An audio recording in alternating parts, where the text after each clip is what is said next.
Hi book lovers, welcome back to my channel. So for today's video, I wanted to talk about my all-time favorite books that I love to reread. These are the books that bring me comfort to reread every single time. Like, I reread these books so often that I practically have the stories memorized from beginning to end. I mean, let's get real. Is this just an excuse for me to talk about my all-time favorite books? Possibly, but I did want to make a video sharing my go-to books to reread, especially when I'm in a reading slump or I just don't want to read anything anymore. So these are my favorites that I go back to over and over again because they bring me so much joy and comfort. I will say though, this is like half of the books that I reread because this is the more happy, comforting half versus the other half, which is straight up just angst and heartache and heartbreak. Because sometimes when I reread books, I'm not always in the mood to be comforted. I'm in the mood to be wrecked emotionally. So if you're interested in that list, my angsty rereads list, let me know. I could definitely make another video for that. But for today, these are my happy place books. And if you guys want to share your own favorite rereads that bring you comfort, please feel free to share them. If we have any of the same favorites, let me know. First on my list of books that I love to reread, these first three are actually all by the same author because I love her so much. It'll probably come as no surprise to anyone who's followed my channel for the past couple years, but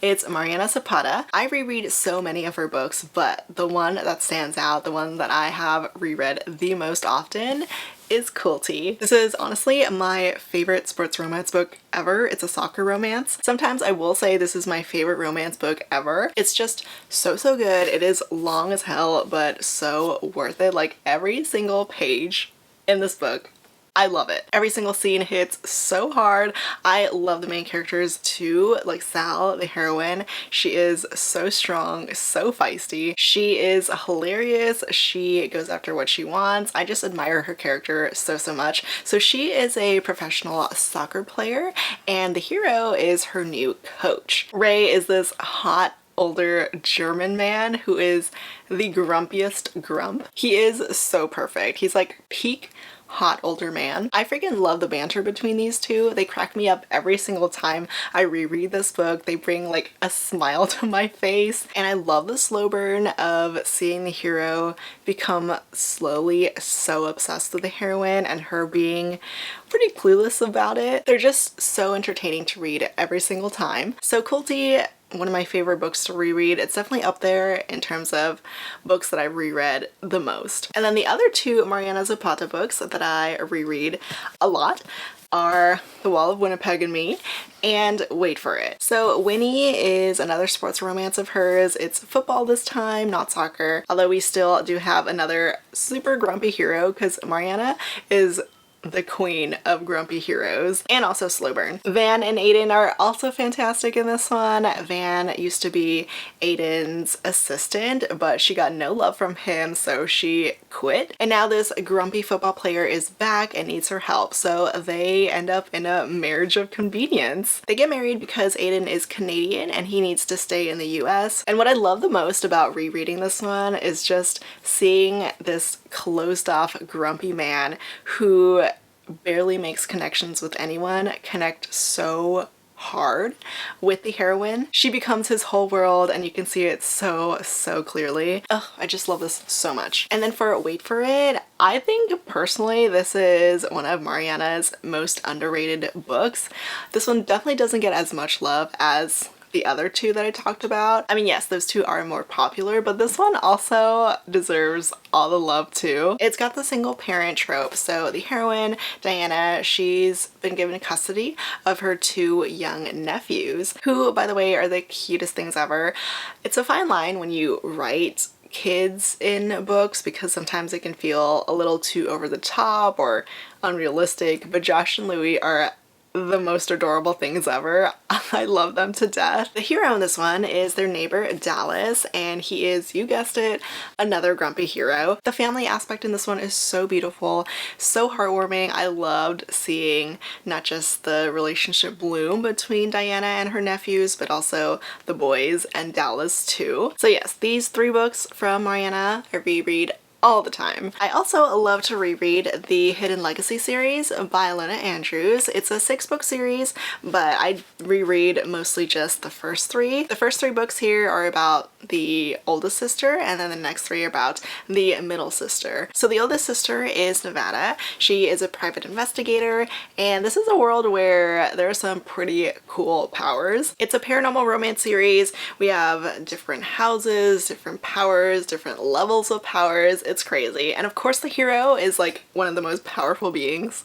in this world. Nevada though has this really cool power of being a truth seeker where she can tell if someone is lying or not. So book 1 is called Burn For Me, book 2 is White Hot, and book 3 is Wildfire. All 3 of these follow Nevada and Rogan and their whole romance, which is so good. The chemistry is crazy between them, and I also really love their banter. If there's anything that can make me love a book and make me love a romance, it's good banter, and Ilona Andrews always writes such excellent banter. So these are just super fun books to reread. Like, they take me to this really cool world. I love to see a powerful man fall to his knees for a heroine, and they fight bad guys, and it's really cool. I will say my favorite to reread of these 3 is the first book, just because it's the intro to everything and it just blows my mind every single time. If you know me, you know how much I love Kennedy Ryan and all of her books, and my all-time favorite that I love to reread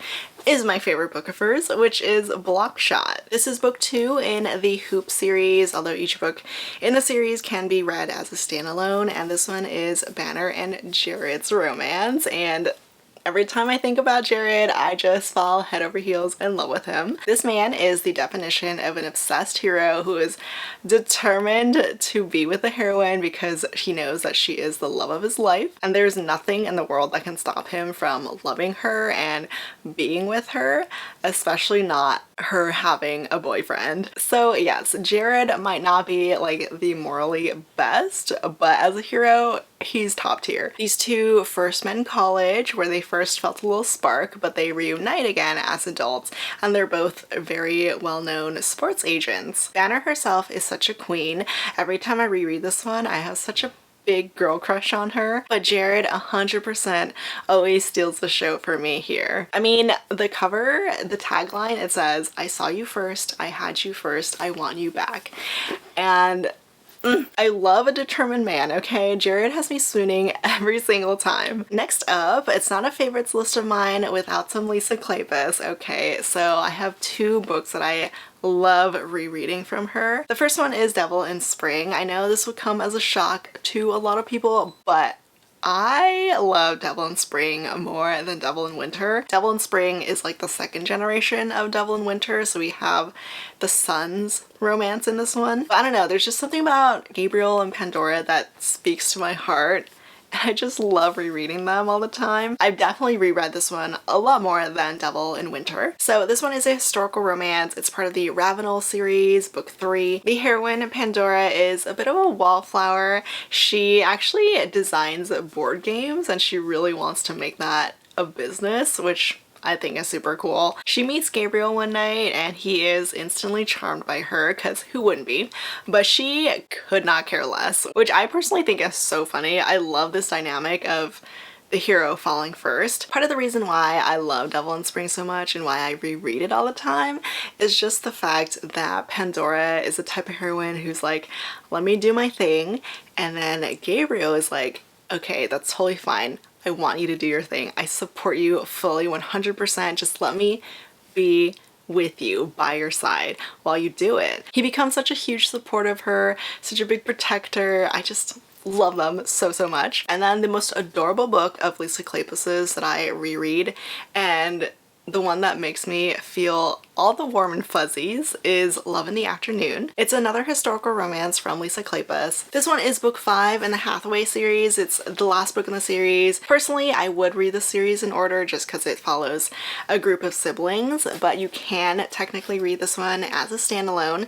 This one is so freaking cute. It's got a bunch of animals in it because the heroine, Beatrix, she loves animals. She loves to take care of them. She'll adopt wounded animals, help them heal. So she's like an animal caretaker. Christopher, the hero, is a captain in the military. He is actually technically engaged to Beatrix's friend, but he is currently dealing with some PTSD after an incident during battle, so he's changed, and the letters that he sends to his intended have changed as well, and Beatrix's friend isn't really feeling the wedding anymore. She doesn't want to marry Christopher anymore, so Beatrix, she takes it upon herself to continue writing to Christopher as her friend. Christopher does notice that something is different with the letters. He doesn't know why, of course, but he falls in love with his intended because of these letters, not knowing that it's Beatrix all along. So when he comes back from war to see his fiancée,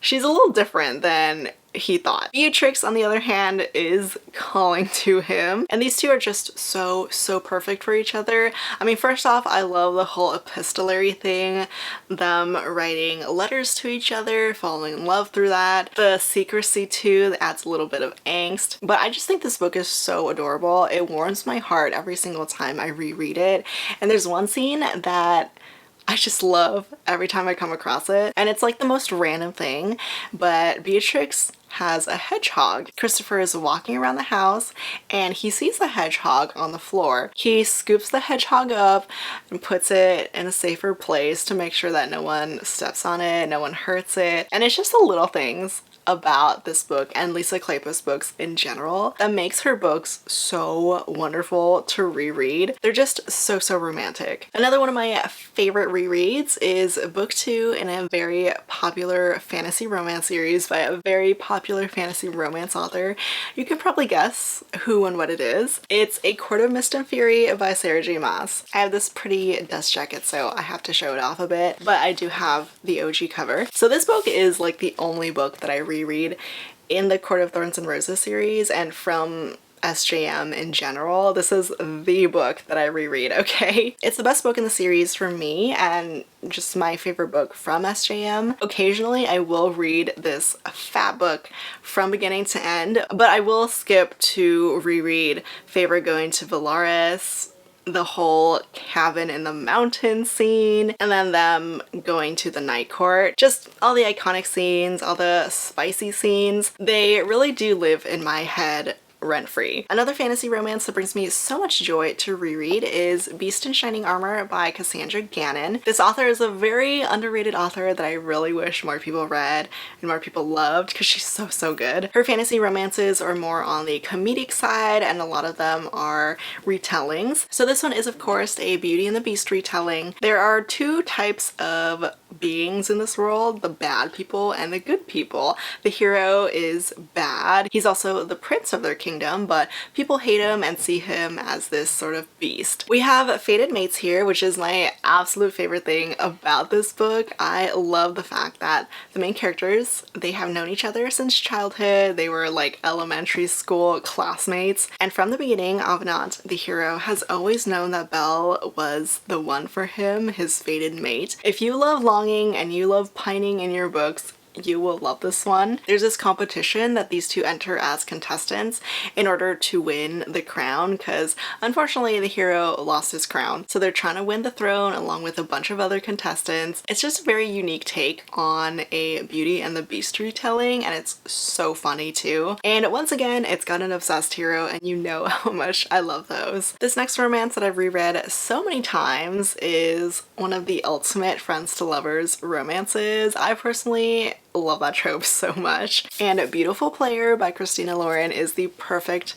example of a good friends to lovers romance. It's also a brother's best friend too. So Will is Hannah's brother's best friend. They've known each other for a very long time, and Hannah is trying to put herself out there more. Will is the perfect playboy for her to take some seduction lessons from, and they just have such a fun time together. And again, the banter is top tier. This is another book where even though I've read it so many times and I know the jokes, they still make me laugh every time I read them. It's silly and fun and hot and just a fantastic friends to lovers romance. Will is also the perfect example of a playboy hero who gets knocked off his feet by a woman. There's no one he's ever looked twice at, there's no one he's ever wanted more with except for Hannah, who is his best friend's younger sister, who also becomes one of his best friends too. I will say I do reread a lot of Christina Lauren's books, especially their older ones, but Beautiful Player, A tier. And then the last book of my favorites to reread is Birthday Girl by Penelope Douglas. This book is iconic. It set the standard for age gap romances, forbidden romances. I mean, we have a heroine who falls in love with her ex-boyfriend's dad. So yeah, it's my favorite Penelope Douglas book for sure. We have a heroine who breaks up with her boyfriend because she just doesn't feel appreciated anymore and he may have possibly cheated on her, and she ends up finding comfort in her ex's dad. It's super hot, very flirty, and just so full of chemistry. They know it's wrong, like they know that they shouldn't be together, but when they are together, it just feels so right. It's always so much fun to reread. It's also one of Penelope Douglas's less dark books. It's not as crazy. I mean, it's still a little crazy, but their books can get wilder. But I always know that I'm in for such a good time every time I